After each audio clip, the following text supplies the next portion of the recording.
flex on everybody. Ladies and gentlemen, welcome back to the Flex Network. I'm your host, Flex Shane. You can follow me on Twitter at the Flex Network 1. I'm joined, of course, by the captain of industry himself, Mike Dickinson. You can follow him on Twitter at Mike_Dickinson on Twitter. Mike, what the hell is going on, brother? Dude, what's up, man? It's week 18. It's so weird seeing final records popping up at 12-5 and 10-7, but this is the world that we're living in, so let's go. This is the world we're living in. The world Vic Fangio is living in is not as a Denver Bronco head coach. That's news was just announced about 5-6 minutes ago on the wire here, and frankly, hallelujah, man, that's fantastic. Yeah, I wish they would have done it a little earlier, to be honest. I think the whole fantasy community was hoping they would do it earlier and we would see Javonte run. Yeah, here's the thing, right? I mean, other than that, unfortunately, that costly fumble by Melvin Gordon at the end of the game there for Kansas City to get that defensive touchdown and ultimately win the game with it, I would say Melvin Gordon, cover your ears, Javonte Williams fans, which I am one of them. Melvin Gordon did very well this year. Now, he's a free agent at the end of the year, so you wonder if Denver's going to welcome him back. Ooh, baby. Here we go. Bali Fantasy Championship. Let's there we go. Congratulations, brother. Bali, listen. We got to talk. I had heartburn last week after we suggested we start DeAndre Swift over Amon-Ra St. Brown. So I'm very curious to know what you did. That was, in hindsight, the wrong process. Look, why was Detroit playing DeAndre Swift last week? I don't know, but they did. He didn't get a lot of action. Amon-Ra St. Brown, Mike, is Amon-Ra for real? Like, is this real? Can we trust this production next year? Because my goodness, the last 5 weeks have been unreal for Amon-Ra St. Brown. I think that if Dan Campbell retains play calling, then I think you can trust Amon-Ra's production. I think it's largely been a production of when we talked about it last week. He flipped week 10 to call in plays. He took that away from Anthony Lynn. So as long as he keeps that, which I think that he would, I mean, he came from New Orleans where Sean Payton has always called plays for the offense. So I think that you've started to see that offense settle in. I think he likes the direction that team is going. I think you're going to see them fight hard against Green Bay today. You might even see them pull out a win against Green Bay's second or third team. Yes. And I think that franchise is going in the right direction, and I think Amon-Ra's for real. And listen, I think when you get Goff is not going to set the world on fire by any stretch of the imagination, but next year when you get Amon-Ra, TJ Hawkinson, Cephas and Josh Reynolds, and then you throw Swift in there, that becomes a somewhat, dare I say, throw up in my mouth a little bit, somewhat exciting offense. So I'm starting to dabble. So first and foremost, Jennifer, good morning. Welcome. Thank you for tuning in. We know it wasn't the best year for you. We're gonna do better, but we got Justin Jefferson right. That's for sure. Yeah, man, it's gonna be interesting next year. I think that I mean, listen, Jordan Love, still a lot of question marks. I mean, people are so quick to write him off, saying that that's it, he's done. I mean, some of these guys just take longer to produce or to get to that level, but I am going to have to say at this point, it does not look like he even has the ability to be a starting quarterback in the NFL right now. But I mean, who knows? Prove me wrong, Jordan Love. I think this will be a good game. If he can't get it done against the Detroit team today, I mean, it's going to be a pretty good indication. I don't care if it's the second team. It's just you got to get it done against these lesser teams. But it's going to be interesting. I've started to do some. My point is on Suicide Watch. That's what I love to hear, Wally. My favorite part of fantasy football is just absolutely crushing the souls of our competition. Now, when it's my soul that gets crushed, I have to go into my little hole for a couple of days just to recover. But then afterwards, I'll go and I'll congratulate my opponent for crushing me. So Sully from Houston, congratulations. You crushed me in week 18 last week, or week 17. Week 17 last. I'm all messed up, Mike.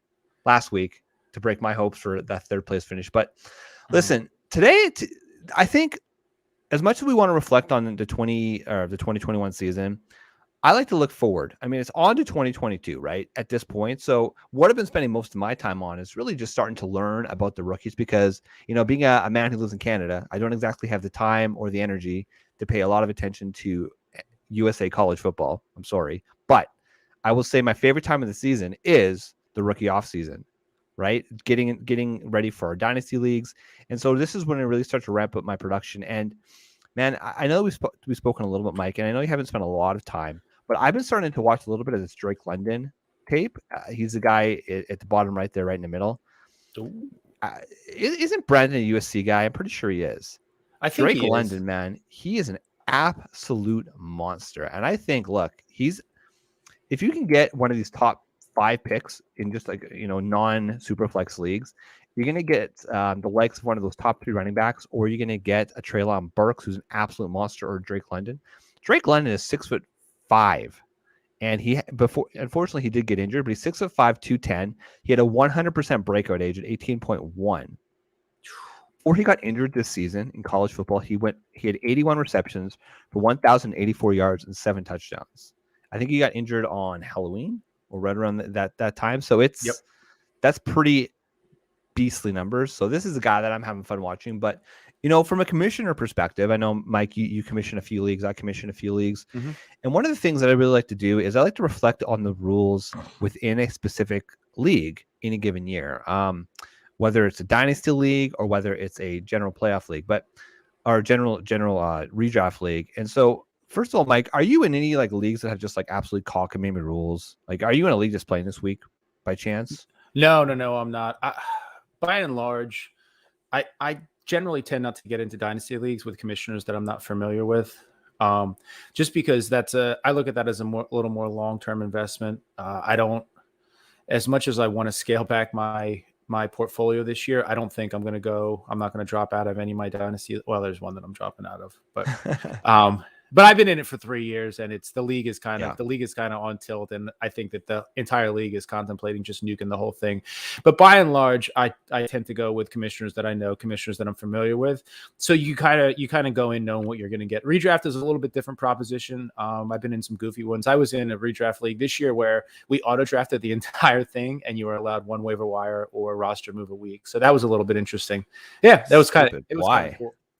So you auto drafted, so you don't have any control of it, and then you're only allowed to make one. Wow, yeah, that's insane. For the hell of it. Holy shit, Bali, you won by stat correction? I want to say it was like 3 or 4 years ago now where I won one of my leagues, but it was an Amari Cooper stat correction. It went from a handoff in the backfield to a reception. Got me 0.5 points and a 0.5 PPR, and I won the league. Man, there's nothing sweeter than being on the side of that stat correction, but it's also just absolutely heart-wrenching for the loser. But frankly, baby, nobody's going to look back and say, hey, Bali, how much did you win by? No, they're just going to say, Bali, congratulations, because banners fly for life, brother. I love it. That's fantastic. There's no asterisk on that trophy, baby. There's no asterisk on that trophy. No, absolutely. Hey, I got a question for you from an NFL perspective. I mean, there's a few records that are in play here. I mean, there's Cooper Kupp's got both the reception record as well as the yardage record. Our boy Jonathan Taylor is like 270 odd yards away from getting the rushing record. So, I mean, first and foremost, I mean, in 10 years from now, if these guys are still holding the record, it's going to be these guys have the record, right? Like the asterisks will be next to their name for like 2 or 3 years, and it's going to be just part of history, right? Yeah. TJ Watt, I think, is going for the sack record. He is. Yep. What's it? 20? Something like that. Something like that, man. It's the man's a freaking monster. And he was out for 3 weeks too. He is. I know. I think, if they look back and they talk about like what's the most legitimate of the records, it's probably going to be TJ Watts if he gets it, simply because he doesn't have a full season under his belt, right? So that whole 16 versus 17 games isn't as relevant. But I think that's kind of interesting. So it's funny that you say dynasty leagues have to. I would say that if you commit to a dynasty league, give it at least 3 years before you're able to go in and say, listen, this isn't really my thing. So there's nothing really worse than, it's funny. So first of all, a big shout out to our boy, Alan Seslowski. So you guys all know Al. He used to be on the show with us.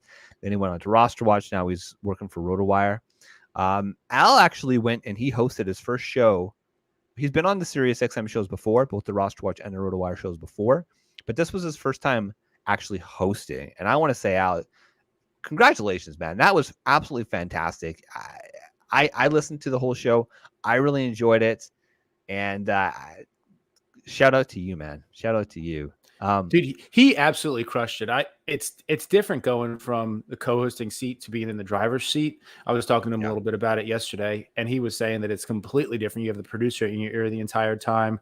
You know, you're trying to work through those live reads and everything like that. And he still dropped a lot of knowledge on top of that. So to be able to do that, to pivot like that's awesome. He's a stud.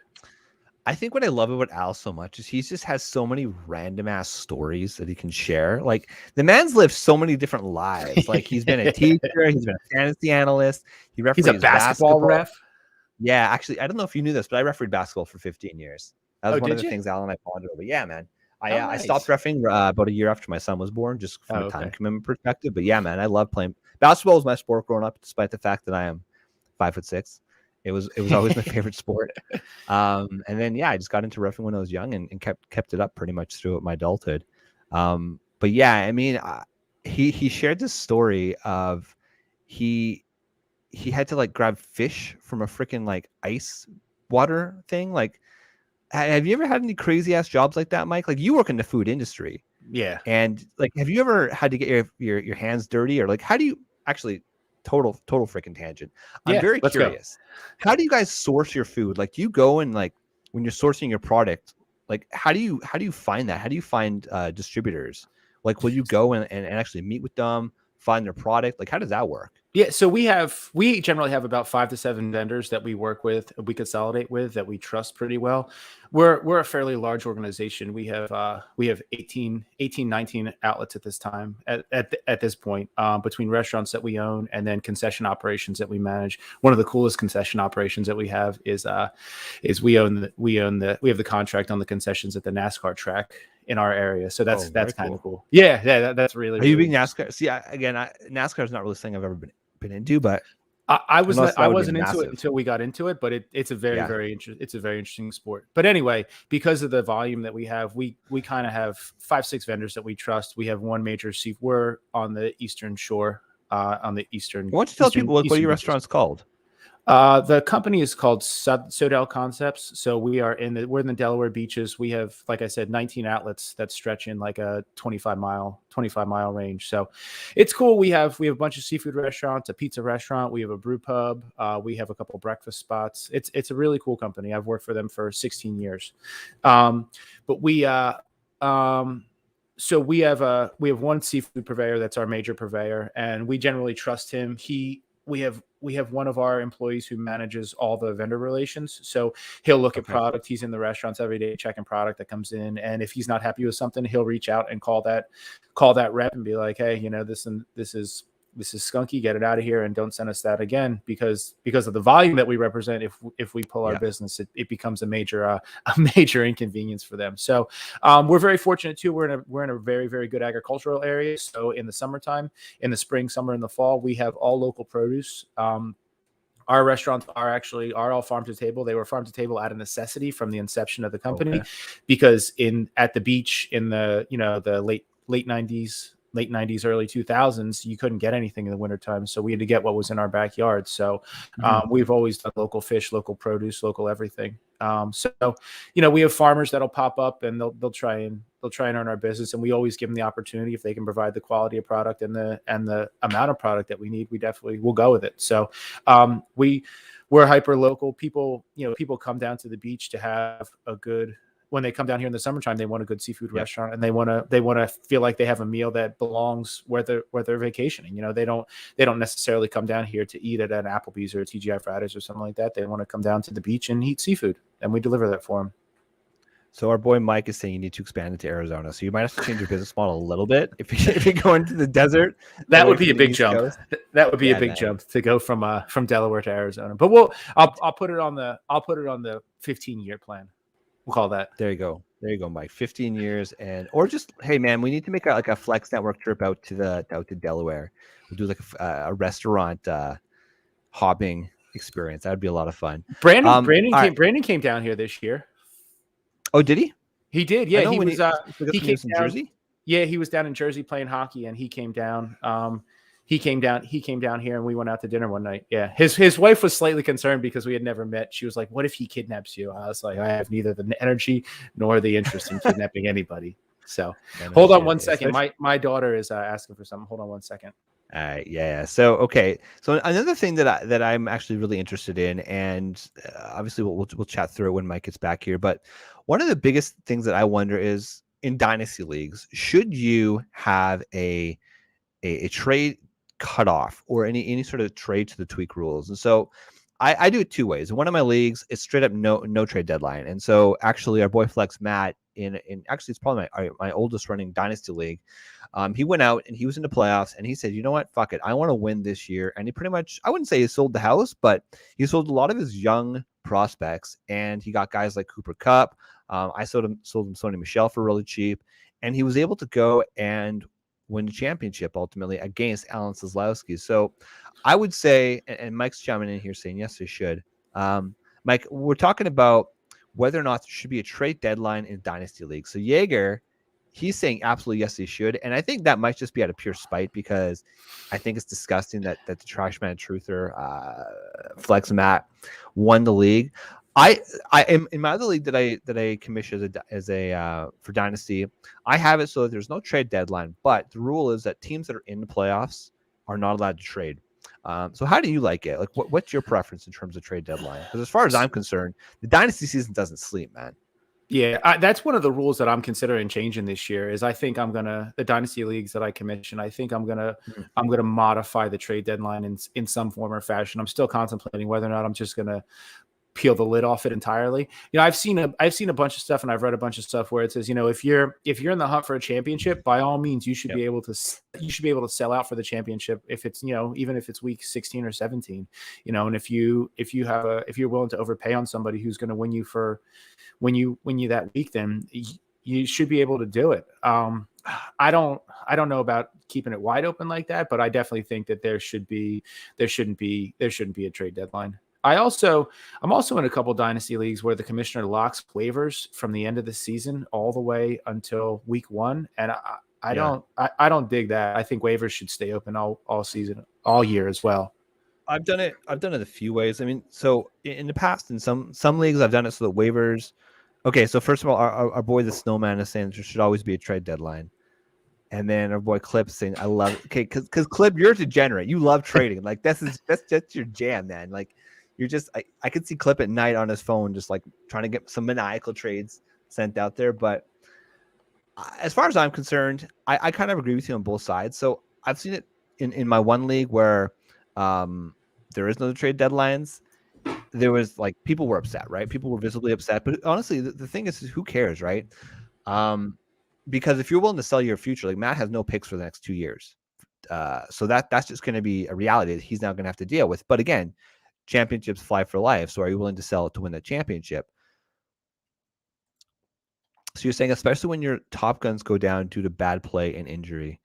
Yeah, I mean, it's here's the thing. It's like bad luck. You need a little bit of luck in the playoffs anyways, right? Like if you had a guy like Amon-Ra St. Brown again for like the last 5-6 weeks, if you had Sony frickin' Michel, like these are players that help you win your championship. If you had Rashad Penny, the corpse of Rashad Penny on your bench, like he won people championships this year. So it's like, are you willing to trade for a guy like that? I don't know. I think that my personal favorite is being able to open it up for people who aren't in the playoffs and then let the people in the playoffs battle it out with their existing teams, because as far as I'm concerned, yeah, there is that competitive integrity that you do want to maintain. And it's the same reason that there is that trade deadline in regular leagues, right? It's the idea that you want to make sure that teams that are tanking aren't just going to go and absolutely sell their assets for cheap because they're looking for the future. And so, yeah, I think it's something that we definitely have to modify in some of our existing leagues. But personally, I think we need to modify it. I do tend to agree with you guys on that one. But we have to hear him for next year. I know. So that's the problem, Clip, right? Like now we're pretty much going to have to swallow the pain and suffering that is Matthew Flex Matt for the next year until somebody takes a championship from him. So I don't know, man. It was either going to be him or Alan Seslowsky that won that league, and either way, it's like, ugh, these guys are going to be insufferable for the rest of the year. But then the other question is, should the waiver wire be open in the offseason? So Mike was talking about how he likes to have the waiver wire open no matter what. Now I've done it both ways. I have done it so that you can do it. If something happens then no matter what, you're able to just go pick that player out. The problem is like some guys really like to tune it off. Even though we say Dynasty doesn't sleep, there really is that lull between the end of the season, which is right now, to those rookie drafts, which typically will take place in May, June of next year. So some guys really do like to unplug. I mean, they're not as maniacal as you and I, Mike Yeager, Clipboard Jesus, Eric Snow, all these guys who are watching the show. Like, we are maniacal. We don't stop. Fantasy is kind of our life, right? But what I like to do personally in my leagues now is I like to include the vets in the rookie drafts. So if there's a guy that's out there that you want to go and pick up, they're going to be available to do that. So I think that's probably a good way to kind of manage it and let the people sleep. Obviously, the league is allowed to remain open. You're allowed to do trades, that sort of thing. That's never going to stop, right? Which is obviously super important. So it's all about maintaining the fun of the Dynasty League, but also understanding that, okay, people do have lives. They like to unplug a little bit. And that way, the NFL trade deadline clip. Yeah. And that way people are able to maintain their lives. So I think that's really important. Now, the second question I was kind of thinking about is, when is the best time to have your rookie drafts? Now, I guess first and foremost, I like to open this up to the league to vote on. I mean, I'm not going to be I don't want to just say it's going to be this week, because there's a few benefits, obviously. Now, for those of you like me that are degenerate, that are already starting to look at their rookie prospects, the earlier that you have the draft, the better, right? Because you have the fundamental understanding of who these players are. The problem is by the time you have the rookie draft in June or July, I mean, July 1st or July 4th for you Americans, it's pretty much like the de facto start of the fantasy season, right? So at that point, people are already completely engaged. So the edge that you may have had going and doing that deep rookie analysis is pretty much gone, at least for the first round or two. Now, obviously, you're going to be able to go and get guys late in your draft, and that's just always going to happen, right? People who are more prepared are going to be more prepared into the drafts, but oh man, it's just like, when do you like to have your rookie drafts, Mike? Like I personally like to have mine in like early June, right? I've got other guys who like to have it in like July or even August, because they like to see how these players are going to be with their teams. What do you think? What do you like to do, Mike, with your leagues? I think July. If you're going to go July, beginning of July, I think August is a little bit too late. As dynasty players, this might just be me, but as dynasty players, I generally try and switch my frame of mind and my thinking come middle of July. I'll try and switch from dynasty into redraft. And I did a bad job pivoting this year, to be honest. I was way too heavy on a lot of rookies, and I tried to shove them into my lineups too early, and it ended up backfiring on me. I got off to some slower starts than I wanted to. So that said, I think this year I'm shooting to be done. I know that the Madden league that we're in with Alan, he has that draft. I think he set that draft date for July 2nd. And I think that's generally about as late as any of mine are. And that's as late as I like to go. Yeah. I like end of May, beginning of June. My favorite time is the start of June. That gives people about a month to go really digest the rookies. And I mean, you do want people to be aware, right? And again, we were just talking about when you're away, like we like to have it so that people do like to step away from the game a little bit, but you also want to allow them time. I mean, for a lot of people, it's really the NFL draft is where they start to get back into it. Yeah. I mean, for us, or really, I should say it should be the combine for you guys, right? Like, I can't believe it's a thing where like we'll go and like I'll take a day off work to sit and watch a bunch of freaking people catch balls, like not doing anything, just running drills. It's pretty crazy. Yeah. I don't necessarily go to that extent, but I mean, I'll watch footage of it. I'll watch tape of it. I'll watch highlights. I think we all do. Anybody who has any interest in the dynasty format. Do you think there's going to be a combine this year? I think for sure there's going to be, no matter what, right? The NFL is going to make it work this year. Yeah, I think so. Friend of mine is he's the head of infectious disease and epidemiology at our local hospital. He said that by the end of the month we should be back to quote unquote normal. So at least for at least for us and where we are, he said, because I don't want to go off on any rants and tangents that are gonna send anybody off. But I think that by and large, the NFL has done the best of any of the four major sports organizations of maintaining a sense of normalcy. But the only thing that they missed this year was the combine. So I think that they'll look to get everybody together and do that, especially with, I think that they mandated that all their level one people when the level one people I think are like the coaches, the front office executives, everybody like that. I think they mandated that they all be boosted so that they could so that they could be, continue to operate the way that they are. So I think they're going to try and do that. They'll push for that again. And honestly, I don't see any reason why they shouldn't or why they couldn't. I mean, they had full attendance at games this year. They're going to have full attendance at the Super Bowl. I think the Super Bowl, the week surrounding that, is going to be relatively the same. So why not have the off season and the combine be the same? It's nice to be back to normal. My question is, when you see guys like Ja'Marr Chase who took the season off, obviously didn't have a combine, but he had his pro day. Do you think there's any risk that some of these top prospects are simply just not going to go to the combine now? They're going to say, "Come to my pro day." And absolutely. I think it is. We've seen the top prospects, sit out their bowl games, much to the chagrin of college football and the bowls. But it kind of is what it is. These guys are protecting an investment. They look at themselves truly as an investment as well. They should. I mean, these guys are. I was looking up contracts the other day, and if you got a guy like Kirk Cousins who can bank $196 million, then I mean, these guys absolutely are investments, their brands, their businesses, and this is generational, life-changing wealth that we're talking about here. So, if you're going to put anything on tape that's going to kind of detract from your ability to earn for not just for yourself but your family and generations of your family behind you, then I think you have to do absolutely everything that you can and that's within your power to make sure that you earn as much as you can. So if that means sitting out your pro day, I mean, listen, if you're in a position where you're invited to the combine and you're one of those top prospects, you've put it on tape. You've been putting it on tape for 3 years plus. People have a pretty good idea about what kind of prospect you're going to be. I think that where the combine helps is where you're going to see the combine pivot is instead of having those guys elevate up from the 32nd pick to the 21st pick, you're going to now have guys that are mobile from day 3 up to day 2, and then move themselves from being potentially a UDFA into the 5th, 6th, 7th round. I think that's where the combine's going to settle into. Yeah. And also just the fact that it's where one, there's the medical test, right? That's so important in Indy. They've got that math. It's like a hospital, frankly, in Indianapolis, where they do the combine every year. But over and above that, it's also when the teams actually have an opportunity to meet these prospects, right? I think that side of the things, it's making sure this guy's not a complete knucklehead.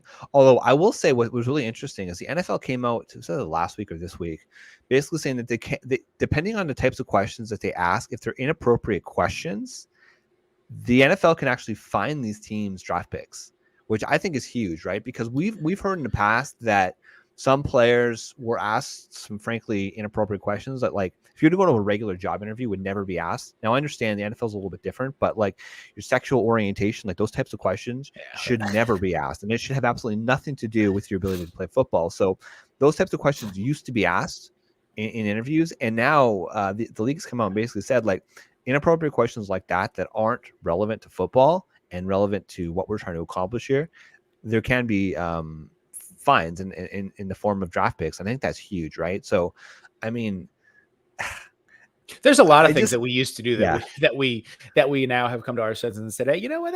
Maybe that wasn't such a good idea. Let's not do that anymore. And there's a whole sector questions that go on the HR side, on the hiring side, in businesses outside the NFL, and it translates into the NFL, because I think these guys are realizing that they have more leverage and more power than they have in years and generations past. I mean, what was it? It was only 70 years ago that. Maybe not probably 70 years ago, where guys would play football during the season and then they would go and sell cars or sell insurance or, teach school or something like that during the off season so that they can make money. So we're 2.5 generations removed from the NFL being a part-time job. I mean, that's so I live in Canada, for all you guys know that, but there's a CFL here. In the CFL, there's probably maybe a handful of players, like probably 10 odd players that can afford to just focus on football, but for the rest of them, they're making a check of like 70-80 grand for the season. Like it's decent money, but it's not enough to just live on, right? So you see a lot of these guys have their second part-time jobs. But so Clip's saying if bowl games were closer to the season, then he thinks they would play more, but a month plus off, one game is dangerous for those players. Yeah, I mean, just look at Matt Corral, man. He hurt himself in one of the bowl games, and now he's on crutches. So the expectation is that he's going to be able to be back full strength for the combine. But I mean, I believe that he was originally supposed to go to the Senior Bowl. So he's not able to make it to the Senior Bowl. Actually, no, I'm wrong. He wasn't originally going to the Senior Bowl, but I mean, just the fact that it's so important that these guys stay healthy. Like, football is real, and guys can get hurt. It's always a risk every time you get on the field. So that's one thing. Jahan Dotson, he also got injured. Of Penn State, he got injured last week as well. So yeah, I mean, he should be okay, but like he ended up leaving the game at the end of the game. But like players like that you want to see at full strength, you got to be careful with that. So, all right. Okay, so let's talk. What's the Snowman's name? For the amount of time between college bowl games and the combine, the players should have played to enhance their stock. I guess it's a matter of like, it's just not going to go up or down. The truth is, for the average fan like myself, like this is, if I'm going to watch games, I'm talking about NFL fans. If I'm going to watch a college game, it's going to be one of the bowl games, right? Like the national championship game is on Monday, so that's the game I'm definitely going to be watching tomorrow, right? Like, other than that, you don't really pay much attention. You go and you kind of box score watch, and then as these players start to put up some actual like advanced athletic numbers at like the combine, then you can start really getting a good picture on these guys. But until that time, like for the average fantasy player, these guys are completely brand new. So it's pick or poison. I mean, does it really matter if we know who they are? The NFL knows who these guys are, and that's really what matters, right? NFL's watching these guys from high school. Yeah. I mean, just like look at it. Like how often do we go and we spend like days and days and hours of doing rookie prep, and then like the Chiefs go and draft like a McCole Hardman. You're like, who the fuck is McCole Hardman, right? Like then you got to flip through it. Deontay Johnson, same thing, right? Like who's this guy? Yeah. You got to go and you got to figure out, oh, okay, this guy's actually pretty good. And then, in hindsight, oh wow, the Steelers are pretty good at drafting wide receivers. So I think it's interesting. I mean, man, this is kind of the fun time of the season. So what is your process? Like, when do you start getting into the rookies, Mike? I'll start getting into the rookies now. This year I'm going to start getting into them now. In 2 years, the 2 years past, I've done some one and done playoff leagues and that kind of stuff, and I'm not doing that this year. I decided to take the postseason off so I can enjoy the NFL games and not watch them without any underlying anxiety or anything like that, and wondering, asking some guy to score, catch for 84 yards, but not 88 yards, because that's going to kill me. Like it's nice to just be able to just watch football for the postseason. So it's so funny. So you, Brandon, and I are in a group chat, and the Monday night, both you guys are going back and forth. Okay, I need these very 6 specific scenarios to happen for me to win the game. And it's like by the end of the game, like, I think you guys won, right? Yeah. This is my first year that I won 2 multiple championships. So that's congratulations, exciting, man. That's fantastic. Yeah, thank you. That's fantastic. Yeah, but it was riding on Deontay. I had in the league where I needed Deontay to deliver, I needed over 13. I needed like 13.7 out of him. I had Chase and Burrow stacked in that league, and I had a huge lead after the 1:00 games. And then the whole thing just evaporated with the 4:00 games, because the guy I was going against, he took over an orphan team, and this orphan team happened to have Russ and DK on it. So of course, oh my God, yeah, I've crushed. I've led wire to wire in that league. I outscored the league by like 347 points, 2 games ahead of everybody, best record in the league. And this was close to being the 3rd year in a row. And I've done it all 3 years since that the league's been in existence. So this was close to being the 3rd year in a row where I just got snaked in the championship. But fortunately for me, I pulled it through. And this is an Empire League, so there is a portion of the pot that rolls over every single year. So if you repeat as champion, the first person to repeat as champion takes down that whole pot, and then the league disbands, and you have the option to redraft it or to move on to another one. So, peace out. Interesting. Yeah. Hey, I got a question for you. So nobody on planet Earth was as high on Kyle Pitts as our boy Clipboard Jesus was last year. I mean, this guy in startups and Superflex startups was drafting him at the 1-2 turn. Clipboard Jesus, if you're still watching, my question to you is, would you do it again? Right? Because I think we can all agree, like, he's a generational talent. He's showing it, right? We talked about records, right? He's another guy who's can get the yardage record for tight end, for rookie tight ends, depending how he goes this week. But I mean, I still think that was a little bit cockamamie, frankly. I'm forward to say Clipboard, but my question to you, Clip, is, would you do it again? And would you take him 101 overall again next year or last year, looking back in hindsight? Okay, Mike. So I have one last thing really that I want to talk to you about. And this is one that when I started up a new Dynasty League last year, this was a rule that was kind of contentious. And I'm like, guys, let's just give it a try. If nobody likes it, we're gonna cut this one out. But what do you like, or do you like or dislike having an additional matchup every week versus a league median?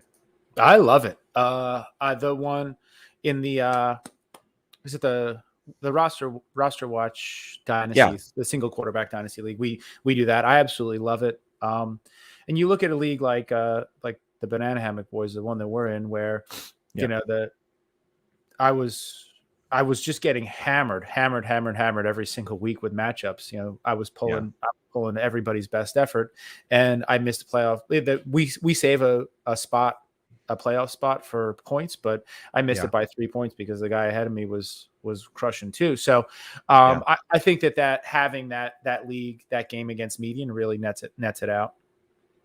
Yeah, in both the dynasty leagues where I'm commissioned, I've got that as a rule. And again, at first people are kind of against it, but I think as it plays out, it's frankly the best teams will typically win, right? Like are going to make it into the playoffs. And actually, it's funny because Mike Yeggs, he got bounced from the playoffs in that exact league, and Matt snuck in on points. So oh no, generally speaking, I mean it's usually it's within a few points. So I think that's why Yeggs is so generally upset about it, but it kind of is what it is. Clip saying he loves the median games. I think for all of those commissioners out there, like I don't use Yahoo or ESPN softwares or anything like that, so I don't know if they can do that. But for those of you who use Sleeper, welcome to 2022. I suggest at least looking into it, discussing it with your leagues. And then the thing is that if you do that additional matchup versus league median, I still like the idea of having that last playoff spot going to points.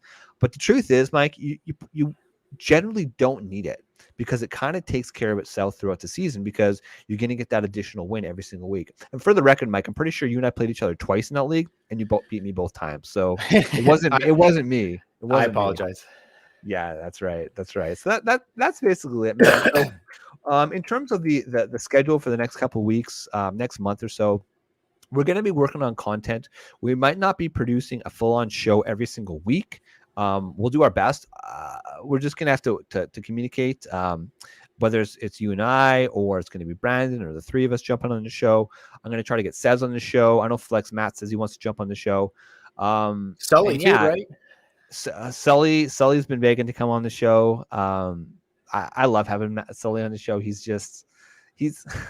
a character, man. He's an absolute character. So we're gonna have a lot of content. Talk shit with. He's so much fun to talk shit with. Oh my god, you too, man. You too is just it's fireworks pretty much daily. It's crazy. Like holy shit, these guys. But yeah, so we're gonna be getting content out. We're really gonna take a big pivot from regular season content, and we're going to start talking about best ball. So we're going to start working on our best ball rankings, and I'm going to start working on my rankings like this week, Mike. So I'm going to probably flip it to you and Brandon to have a look at, just make sure that you guys are kind of good with the process. But I'm starting to work on my rankings this week as we start to tweak, because really, like I like to tell people, I mean, as far as I'm concerned, best ball season starts right after the Super Bowl. And for those of you who have done your rookie prep, it really does give you an edge to understand where you should be taking, for example, Treylon Burks in your rookie drafts. And I mean, if you were one of these people who was bullish on Jamar Chase and taking him in round 4 or 5, where he was going last year, I mean, you were just laughing all the way to the bank this year. So understanding these rookie prospects will really give you an edge in your leagues. Best ball leagues, and then going into the season next year. So that's where we're going to take our shift. It's going to be best ball. We're going to start talking about rookies. We're going to have rookie profiles. So we're just getting started.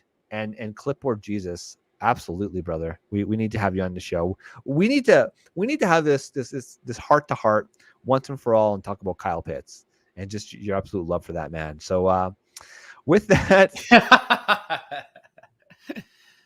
yeah, that's right. So with that, Mike, do you have anything to say to the good people? Yes, I have not done many best balls.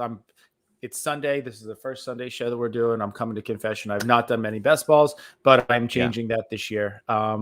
I'm excited. I think if I do any, I might do one dynasty startup, if that. So I'm going to focus on rookies, focus on my rookie drafts, and focus on best balls, because quite honestly, I think it's a really, really cool format.